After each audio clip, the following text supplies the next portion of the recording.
Hola, muy buenas tardes. Vamos a comenzar la reflexión más propiamente filosófica del curso y tenemos que hacerlo con un tema que me parece que nos plantea la razón de ser del abordaje de la asignatura y es el de la doxa y la episteme. Todos nosotros estamos acostumbrados a dar cosas por supuestas, porque nos parece que son así, porque siempre ha sido así, porque siempre nos han dicho así, porque siempre lo hemos vivido así. Un ejemplo muy claro de esto es el profesor que en el aula le dice a los alumnos que no digan palabras altisonantes. Somos casi todos nosotros. En realidad, si lo pensamos bien, los alumnos no pueden decir palabras altisonantes porque las palabras altisonantes son las palabras que engrandecen el discurso, que engrandecen lo que se dice en un momento dado.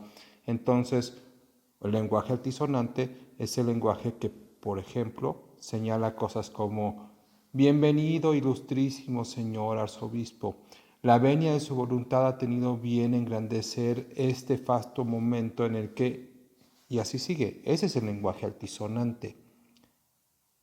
Pero nunca nos habíamos puesto a pensar si el lenguaje altisonante era lenguaje altisonante o no, y resulta que nos referíamos al lenguaje soez. Y además decimos que el lenguaje soez no hay que usarlo porque hay momentos y lugares para usar determinadas palabras. Y en realidad nunca le decimos al alumno la verdadera razón por la cual no se puede utilizar el lenguaje soez en cualquier momento y circunstancia, que es un motivo gramatical y es un motivo de posibilidad comunicativa. ¿En qué sentido? Gramaticalmente, el lenguaje altisonante está más cercano a las interjecciones que de los sustantivos, los verbos, los adverbios o los adjetivos. Y en ese sentido, estamos diciendo que una interjección es una palabra que en el castellano sirve para llamar la atención sobre algo, es una exclamación. ¡Hey, tú! ¡Mira! ¡Cuidado! Esas son las interjecciones. Cuando una persona utiliza una interjección, quiere llamar la atención.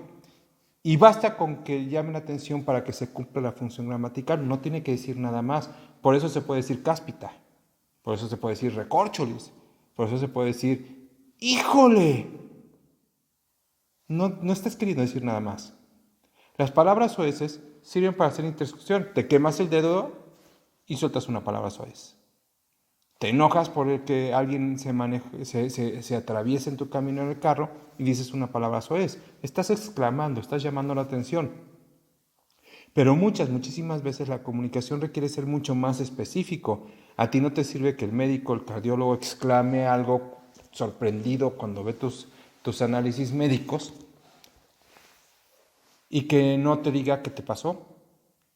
El lenguaje soez, por ser interjección y no sustantivo, verbo, adverbio, otro tipo de palabra, se vuelve ambiguo, hace que la comunicación sea confusa, sea poco clara y entonces no sirve. A un alumno hay que decirle, no utilices palabras soeces cuando tienes que ser preciso, porque las palabras soeces no sirven para ser precisos.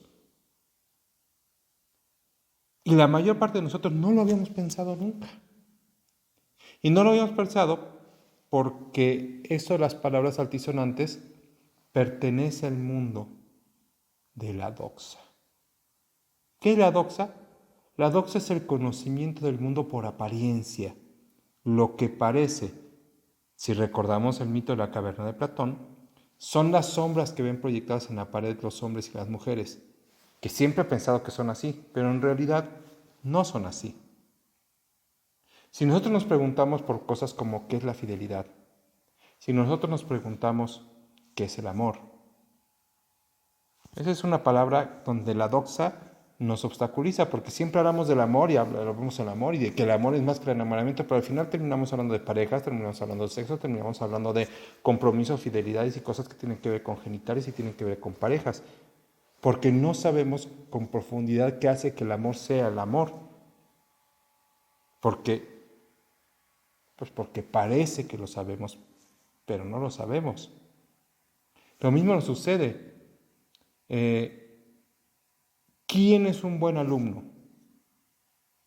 Aparentemente es el que saca buenas calificaciones, el que no hace desorden en clase, etc. ¿Y cómo sabemos eso? Pues que en general cuando llega una mamá y le pregunta al profesor cómo va su hijo, el profesor dice, ya es más disciplinado, ya es más respetuoso, etcétera, etcétera, etcétera.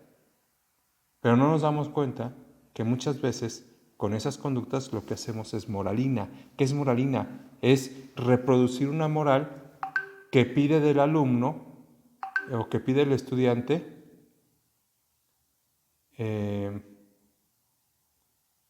un comportamiento socialmente esperado, como por ejemplo el que guarde silencio ante el abuso,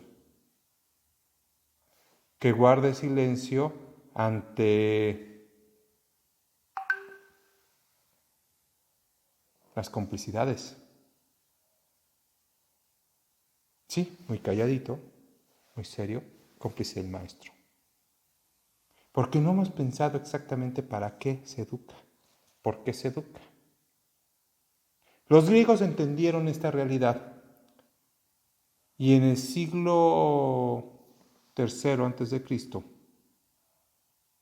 fueron formulando algo que había nacido un par de siglos antes y que se llamó conocimiento epistémico o episteme. ¿Qué es la episteme? La episteme es un conocimiento de las cosas no por lo que me han dicho, ni por lo que dice la religión, ni por lo que dicen los mitos, sino por lo que verdaderamente son. Cuando yo digo que el Alka-Seltzer o la aspirina licúa la sangre, lo digo porque realmente hay un proceso de investigación físico-química, fisiológico, biológico, que permite saber que en ciertas circunstancias el ácido acetilsalicílico hace que la sangre sea más líquida y al ser más líquida permite que fluya mejor, sobre todo si tienes riesgo de embolia, si tienes riesgo de trombos, etc. Y eso no es porque Dios quiere, no es porque dice la comadre, es porque hay un método de conocimiento que permite conocer, que permite saber cómo funcionan las sustancias químicas en el organismo humano. Lo mismo sucede con el boiler. El boiler sucede por transferencia de calor y la transferencia de calor tiene que ver con el comportamiento de los metales y tiene que ver con la temperatura y tiene que ver con un montón de cosas que no son, dice mi comadre, porque mi comadre sí sabe mucho, que el boiler se calienta porque tú te portas bien. O dice el padre fulano, que es muy santo, que tal cosa. Y de esa manera, tú vas empezando a dar razón de las cosas por sus causas, a través de un método y de un sistema de conocimiento. La diferencia entre el conocimiento de doxa y el conocimiento episteme, o las diferencias son, primero, en la doxa se explican las cosas por lo que siempre me han dicho. Se dan por hechas, se dan por sentadas. En la episteme se investigan, se buscan métodos racionales para encontrar no lo que me han dicho, sino lo que verdaderamente son las cosas o la manera en que verdaderamente se comportan los fenómenos. Segundo, no se necesita un método específico para doxa, te viene de sentido común, te viene por la vida cotidiana, te viene por lo que siempre has escuchado. En cambio, el conocimiento epistémico se construye con un camino que tiene que ser acorde a lo que se está buscando. Nace en la pregunta, se va afianzando en las posibles respuestas, se buscan sistemas, se buscan caminos para llegar de la pregunta hacia la posible respuesta y luego se van sistematizando los datos de tal manera que haya un conjunto de explicaciones que embonen. En las explicaciones de doxa no tienen que embonar. De repente te puedes decir una cosa y luego decir otra y luego decir otra y en realidad no importa porque son explicaciones aisladas. En el episteme hay un conjunto organizado de explicaciones que se llama un conjunto sistémico y por eso el conocimiento de doxa es acrítico y el conocimiento episteme es crítico. Cuando tú eres educador profesional, requieres explicaciones epistémicas de lo que es la educación. Requieres explicaciones epistémicas de lo que es la conducta humana. Requieres explicaciones epistémicas de la dimensión política de esa acción que estás haciendo. No basta lo que siempre te han dicho, no basta que la abuelita diga que un niño bien portado es un buen niño. No importa, no basta lo que dicen. Es que si ya está en primero de primaria y ya sabe leer es mejor. Igual y sus manos no están preparadas para la tarea de escribir o su motricidad no está lista. O sea, puede haber muchas variables que intervienen neuropsicológicas, neurofisiológicas, etcétera, etcétera, etcétera.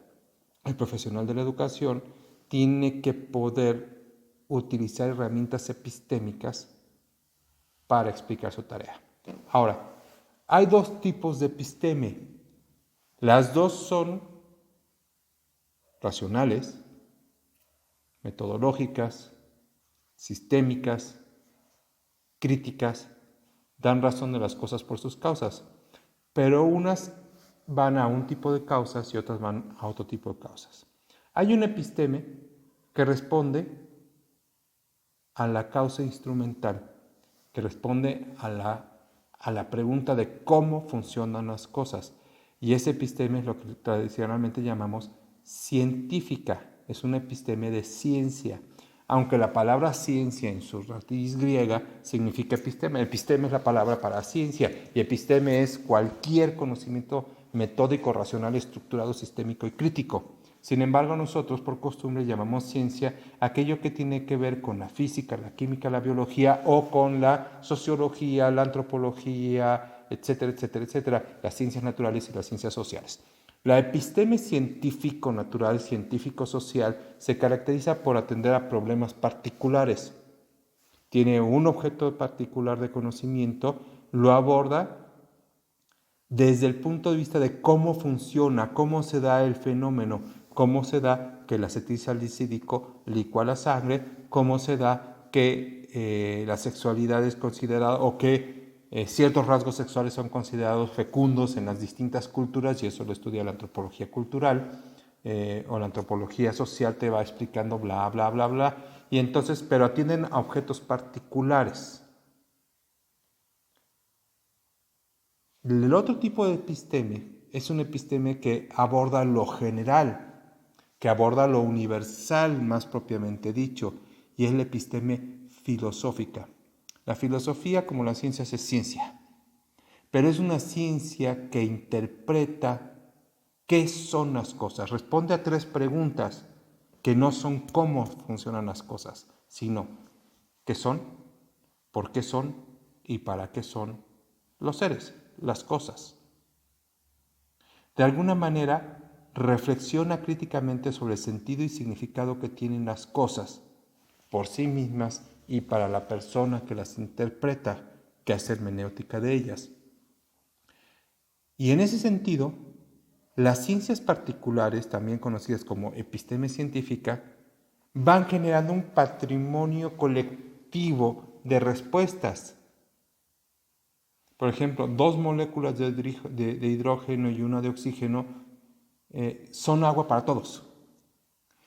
Si la ciencia se está desenvolviendo, puede ser que algunas afirmaciones científicas algún día caigan porque hay más evidencia que compruebe, pero al momento de caer, dan explicaciones que son para todos.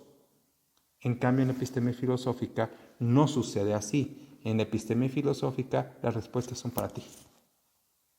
Y aunque las preguntas sean iguales, aunque yo me pregunte lo mismo que se preguntó Aristóteles, aunque yo me pregunte lo mismo que se preguntó Platón, o que se preguntó Santo Tomás de Aquino, o Duns Scoto, o Baruch Spinoza, o Malebranche, Descartes, Kant, Hegel, y más en nuestra época, Bochensky, Lipovetsky, Vasconcelos, Antonio Caso, aunque yo me haga las mismas preguntas que ellos, las respuestas siempre van a ser personales.